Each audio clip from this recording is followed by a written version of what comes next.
Joining me now is James Cross. He's the president and CEO at ePower Resources. Great to see you again, James. Great to see you, Mark. Thanks. Now, we spoke several months ago, as you know, and there have been a lot of developments with the company since then. Lots to talk about. Let's start with the 2023 results from the drilling campaign, which you described as a high-grade exploration discovery with a lot of resource potential. So what are some of the highlights from those results? Yeah, we went into the drill program with 5 target areas on the property that we wanted to explore, and all of which we believe have the potential to produce a world-class graphite deposit. We only had the budget to drill 3 of those, and we did a 2,650-meter drill program, testing 3 of those target areas. And on 2 of them, we were able to confirm resource potential. We also had another very important discovery. We allocated some time for the crew to go prospecting in a part of the property we'd never visited before.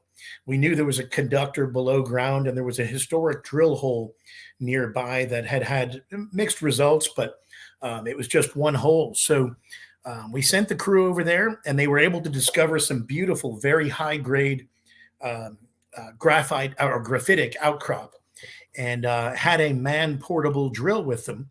So they were able to put 3 holes in the ground there. It's only a total of about 12 meters, but each of those holes was completely mineralized from surface to the end of the hole. And the best of those 3 holes was 24% graphite over 5.15 meters. So that's an exciting new target for the company, and something we intend to follow up on this field season with a bulk sample. James, you've also said that the company is planning a much larger drilling program this year, which would include some of these high-grade targets, high-priority targets at Graphite Center and 1078. So can you update us on the planning stages?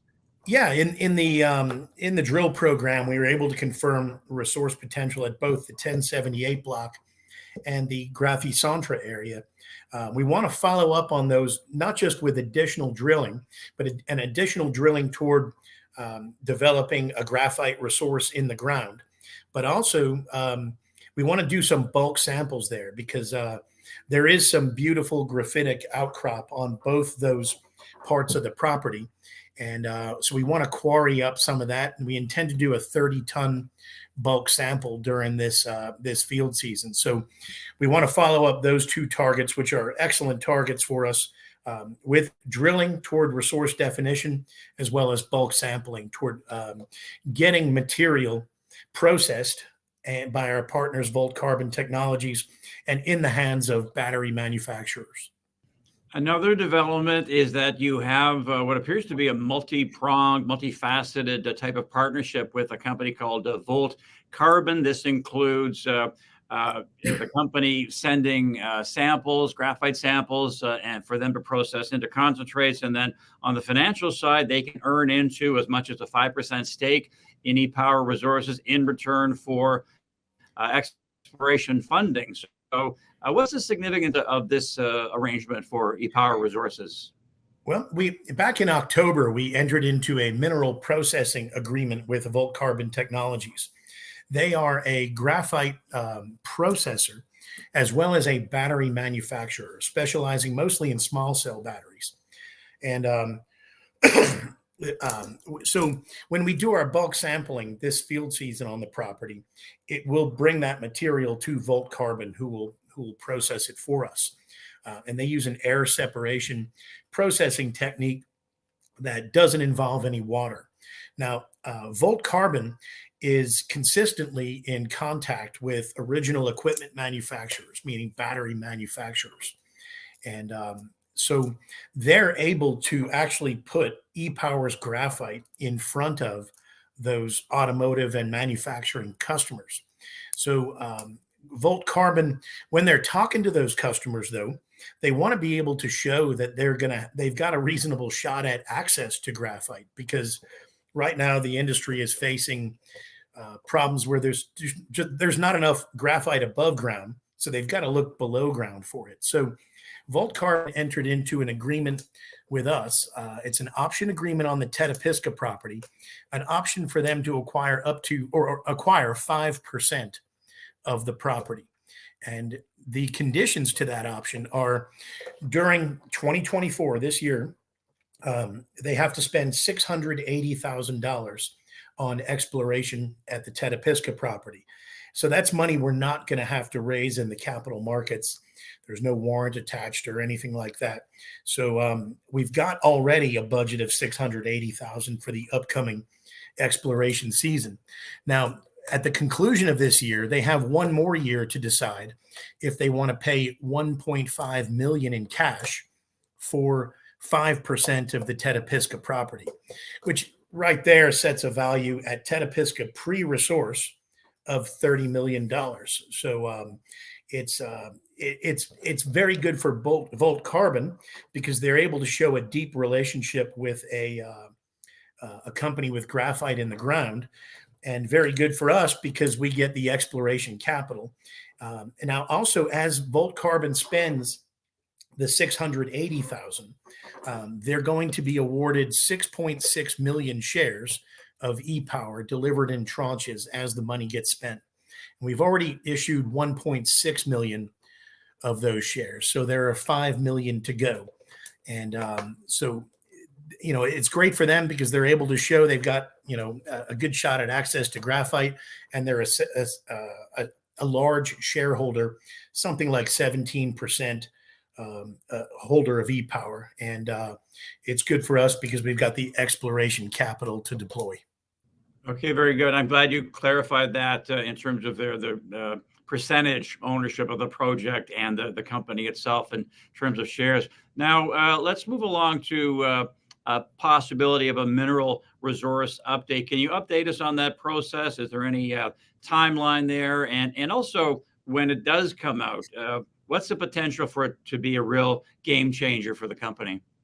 Well, as we move on and start to get our material in front of manufacturers, we're finding that they're a little less motivated by 43101 resources than we thought. When we think about it, a 43101, that's really a Bay Street type requirement.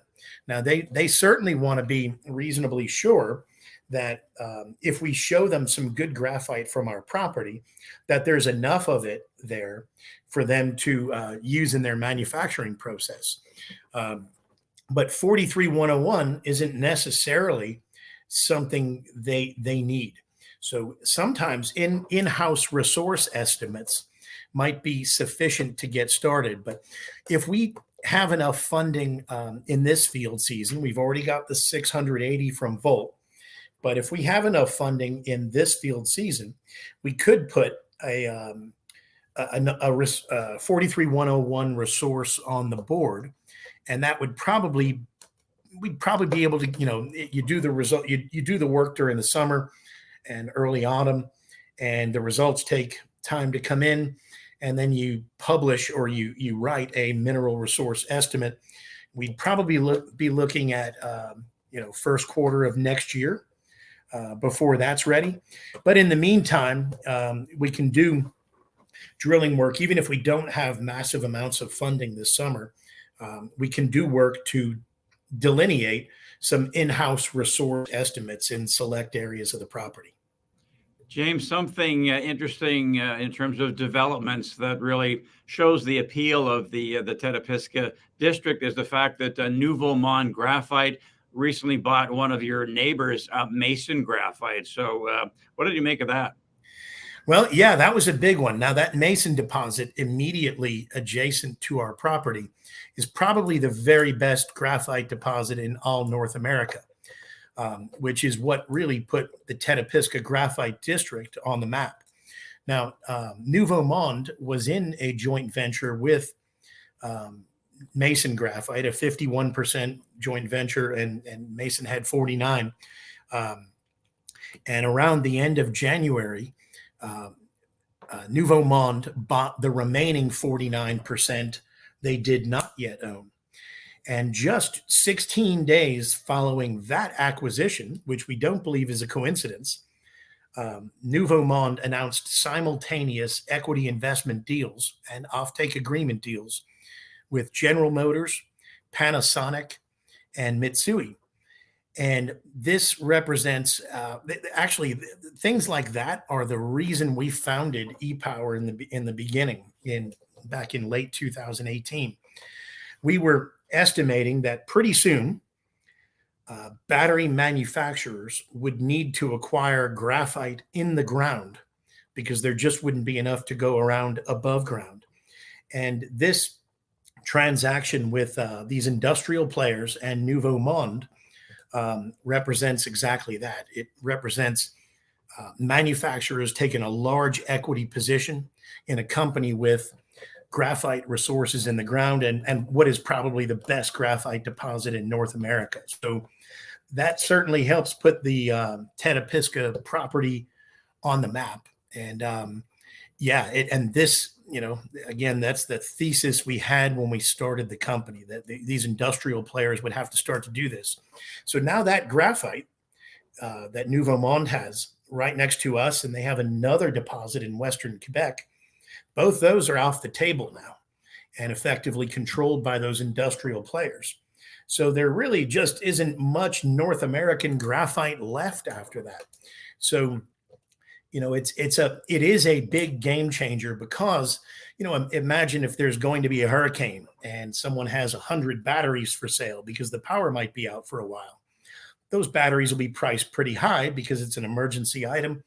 But then when you get down to only 7 or 8 batteries left, the price is probably even higher. So what just got taken out were really players number 1 and number 2, Nouveau Monde and Mason.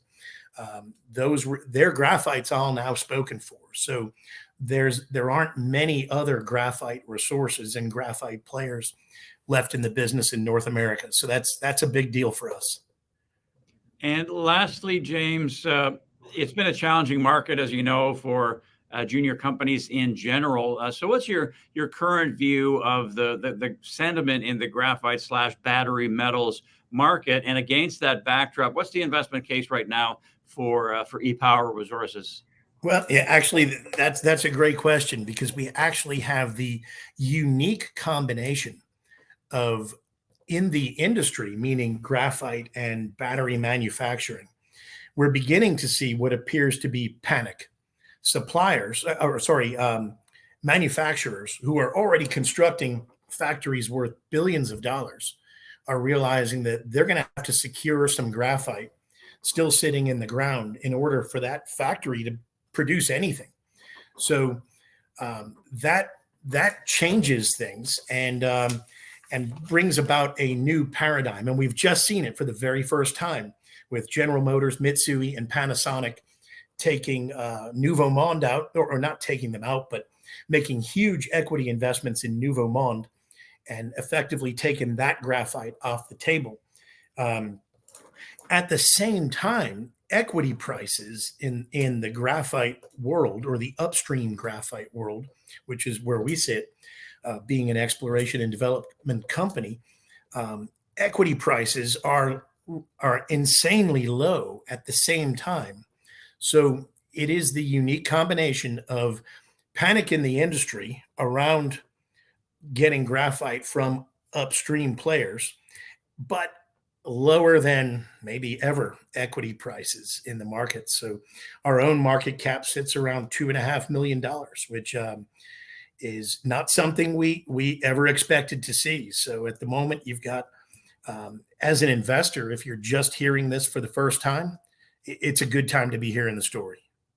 Right. And as you said, the Tetapisca project is valued roughly at $30 million. So there's a huge disconnect there that needs to be connected. There is. And those things eventually connect. And that's why we got into this business, because we believe it will connect. And the pieces are just falling into place with those huge equity investments by industrial players in an upstream graphite company, Nouveau Monde. All right, great stuff, James. Thanks for talking with us and giving us an update. We'll be following. Great. Thanks a lot, Mark. Thanks everybody for watching. All right, exactly. Thank you, James, and thank you for watching. We will talk to you next time.